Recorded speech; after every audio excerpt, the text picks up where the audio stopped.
Whenever there are two ways of reaching a destination, a longer one and a shorter one, it is obviously advisable to go for the shorter one. Why? A, because it saves time, and B, it saves your energy. But sometimes taking the time is actually a shortcut.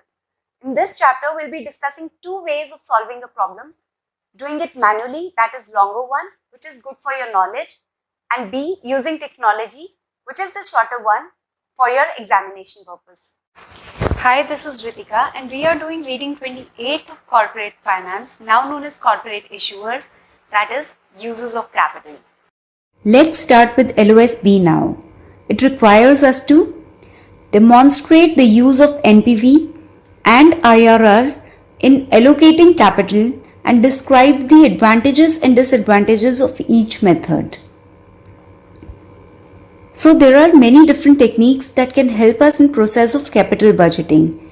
The most important of them are NPV, that is net present value, and IRR, that is internal rate of return.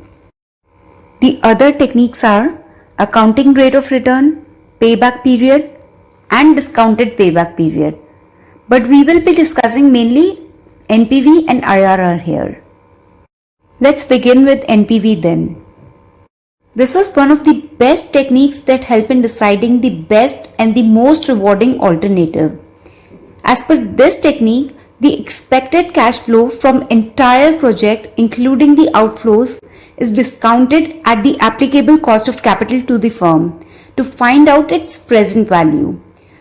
The resulting figure, after adding the present value of all the cash inflows and reducing from it the present value of expected cash outflow, is the present value of the project.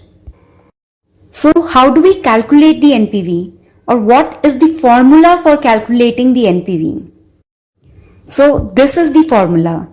It is the summation of cash inflows and outflows discounted at the expected rate of return starting from time 1 up to the number of years of the project.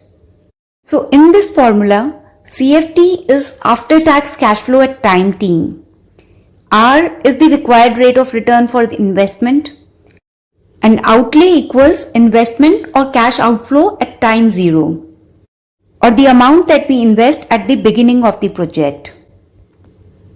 Now the next question is, how do we select from amongst the two projects?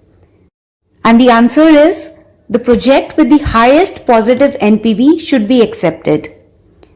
And what if there is no choice? That is, there is only one single project? Then select the project if NPV is greater than or equal to 0. Does this sound complicated? Let's do an example. Suppose a project has initial outlay cost of $80 million today, and starting a year from now, it will start generating an after-tax cash flow of 20 millions each year for the next 5 years. At the end of the 5th year, the project will cease and the equipment can be scrapped for $20 million. Assuming an expected return on capital of 10%, the NPV of the project can be calculated using this equation. This is 20 over 1 plus R, which is 0.10 or 10%, raised to the power of 1, which is for the year 1, then 20 over 1 plus 0.10, raised to the power of 2 for the second year, up to the year 4. In the 5th year, there is an inflow of 20 million plus scrap value of 20 million. That is why this 20 plus 20. From this, we reduce the amount of initial outlay of 80 million for the NPV figure. If we solve each fraction of this equation, we get this equation. When we make the addition and subtraction, we get the value of NPV, which is $8.23 million. Do these calculations seem complicated or time consuming? Don't worry, in the exam you'll get to do this easily using your financial calculators. But before we do that, it is extremely important for you to understand the mechanics of how it is calculated. So it is extremely important for you to know and understand and remember this formula. Because when we say stick to your basics, these are the basics we are talking about. You must understand, remember and learn these formulas. Now we will calculate the NPV for the same example using our financial calculators. It's simple. You just have to put the value of cash flow figures, that is negative 80 million in T0, then 20 million each for year 1 to 4, and finally 20 plus 20, that is 40 millions in year 5, and then compute the NPV. So this is how we do it on our financial calculators. So what you have to do is, first press CF button to enter the cash flows. Then to clear any previous data, press second button and then CE/C. Now we start entering the cash flow data. In year 0, it's an outflow of 80 million. So press 80 and then make it negative using plus minus button. Don't press the minus button because that would mean you want to do 80 minus something like that. Now press enter and then down for the next cash flow values. When you see C01 on the screen, enter value 20, then press enter and then down. F01 on the screen means expected frequency of this cash flow. Since we are expecting the cash flow of 20 millions to continue for next 4 years, press 4 and then enter. And finally down again. Now for the next stream of cash flow, we are expecting a cash inflow of 40 million in the 5th year. So enter value 40 and then enter and then down again. We have entered all the expected cash stream. Now to calculate the NPV, press NPV button and then press enter. Now enter the value of interest rate, which is 10% in this case. So enter 10, then press enter and then down again. Finally, to compute the NPV value, press CPT button and you will get the answer. Once you've practiced enough of questions, this is going to be really quick and easy. It hardly takes 15 seconds to calculate NPV for a cash flow like this. Now we move on to the internal rate of returns. The internal rate of return is the discount rate that makes NPV of a project zero. In other words, it is the expected compound annual rate of return that will be earned on a project or investment. It is the rate of return generated internally by a project. And how do we calculate IRR? We do this using this formula. We equate the present value of all cash inflows with that of outflows.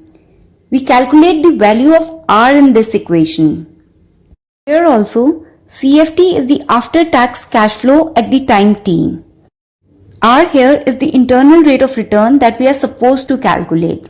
And outlay is the investment at time 0 or the total investment in the project. How do we select a project from amongst various projects using IRR? The project with the highest IRR should be selected over the other projects. And what if there is no choice, that is, there is just one project? Select the project if IRR is greater than or equal to the required rate of return on the project or the weighted average cost of capital or WACC.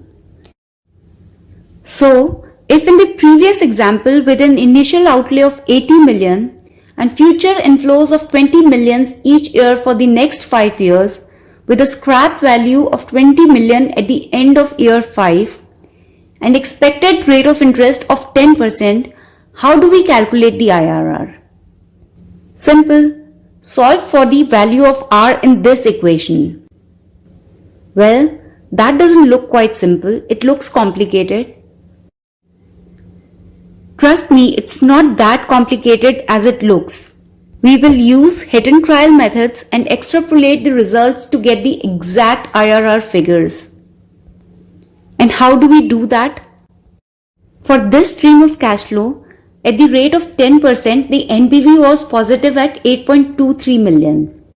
To get a closer value of IRR, it would be preferable, however, to use an interest rate that gets NPV closer to 0. At 13%, the NPV is 1.20 million. I calculated this using my financial calculator. Since it is still positive, the rate at which NPV is 0 would be higher than this. If we calculate the NPV in a similar fashion At the rate of interest of 14%, the NPV is negative 0.95 million. So the rate at which NPV is 0 lies between 13 and 14%. And how do we find that rate? We do that by extrapolating these figures using this formula. So lower discount rate is 13% and NPV at this rate is 1.20 multiplied by 14% minus 13%, all this divided by NPV at lower rate minus NPV at higher rate. So we get the value of IRR at 0.1356 or 13.56%. Come on now, this is a bit tedious. And plus, if we calculate the value of NPV to be used in this calculation using our financial calculators, can't we calculate IRR using the same? Of course we can, but like I said, it is important to understand how to manually calculate these things. And to calculate the same, we follow the same procedure as in the case of NPV. Enter the cash flow. To do the same, press CF button. To clear any previous recorded cash flow, press second and then CE/C. Start entering the cash flow now. Enter 80 and make it negative.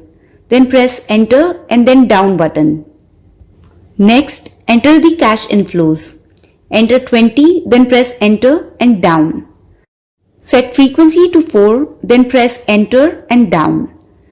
Now enter expected inflows in 5th year. Enter 40, then press enter and again down. Now to calculate the internal rate of return, press IRR button and then enter. Now you can enter any reference rate of return. I am entering 10 and then press enter and down. Now to compute IRR, press CPT and here you have the answer. That was pretty quick and easy, huh? Now we will do a quick NPV versus IRR. So we will begin with NPV profile. NPV profile shows different values of NPVs of a project at different discount rates. Different values of NPV at different discount rates for the above example are: at the discount rate of 10%, NPV is 8.23. At 11%, it's 5.79. At 12%, it's 3.44. At 14%, it's negative 0.95. At 16%, it's negative 4.99 and so on. And this is the graph for this NPV profile. We can see that at 13.56%, the NPV is 0. Below that, it's positive and rising, and above this rate, it's negative. This reflects a normal, well-behaved conventional NPV profile. And for a simple conventional project, NPV and IRR mostly agree. That is, when NPV is greater than 0, IRR is also greater than required rate of return. We can see that in this case also. But sometimes there may be unconventional cash flows and this may create a ranking conflict. There may be cases where there is a conflict in outcomes of ranking based on NPV and IRR. Say for example, consider the two projects A and B with different cash flow patterns like this one. Both projects have an initial outlay of 100. Project A has a distributed cash inflow of 40 million each year up to year 4, and project B receives all its cash inflow in year 4th only. Now if we select the project on the basis of NPV, project B is a better option. However, on the basis of IRR, project A is a better option. But as a general rule, whenever there is a conflict between two projects in terms of NPV and IRR, always go with NPV, or the project that is approved through NPV rule. But here, for selecting the project and resolving the conflict, we may prepare a table of NPV profile like this one. We have interest rates from 0 to 25% and NPV of project A for those rates and NPV of project B for those rates. In this table, we can see that till the discount rate is above the level of 8.92%, the NPV of project B is above that of project A. Up to this level of discount rate, project B should be selected. However, starting the level of discount rate of 8.92%, project A becomes better investment option. Graphically, we can present it like this. Like in the above example, NPV profile acts as a useful tool in selecting the better investment option under different range of required rate of returns. Whenever NPV and IRR ranks the mutually exclusive projects differently, we should choose the one with higher NPV. This is mainly because of the reinvestment assumption of NPV, which states that all the cash inflows can be reinvested at a discount rates. And at IRR, since the NPV is zero, the reinvestment is unlikely. Moving on, now there may also be ranking conflicts due to different scales of operation. Consider these two projects for example. Project A has an outlay of 200 millions, whereas project B has an outlay of 800 million, which is 4 times that of project A. Here also, if we select the project based on NPV, project B is a better option. However, based on IRR, project A is a better option. Therefore, for selecting the project and resolving the conflict, we should prepare a table of NPV profile like this one. In this table, we can see that till the discount rate is above the level of 18.45%, the NPV of project B is above that of project A. Up to this level of discount rate, project B should be selected. However, starting the level of discount rate of 18.45%, project A becomes better investment option. We can also depict this NPV profile in form of a graph like this. Another question that needs to be answered here is that whether it is desirable to invest in the multiple smaller projects with higher IRR or one big project with higher NPV.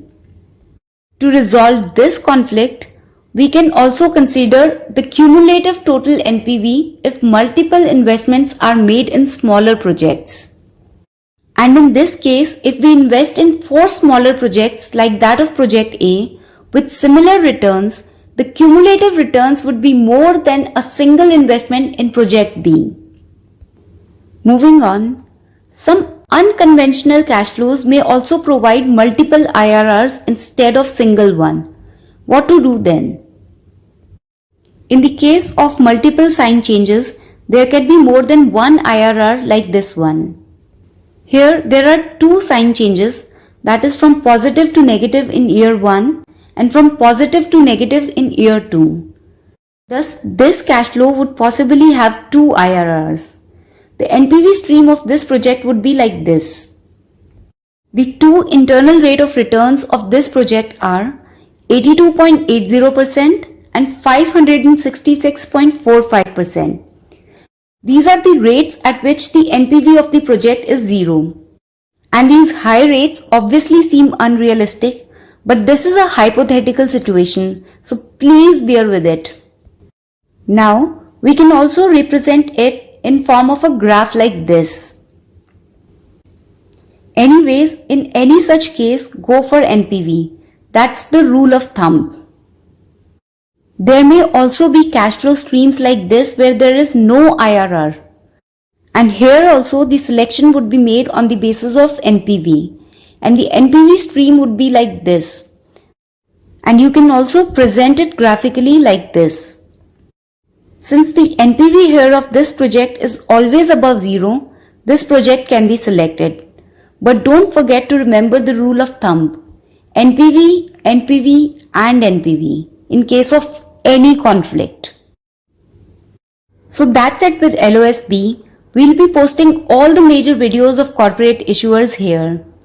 You can find the study notes for complete CFA Level 1 course at our website procfa.com. You can also find practice questions there. If you have any queries, contact us and practice as much as you can. That will help you in being quick at solving problems during your exams. And take very good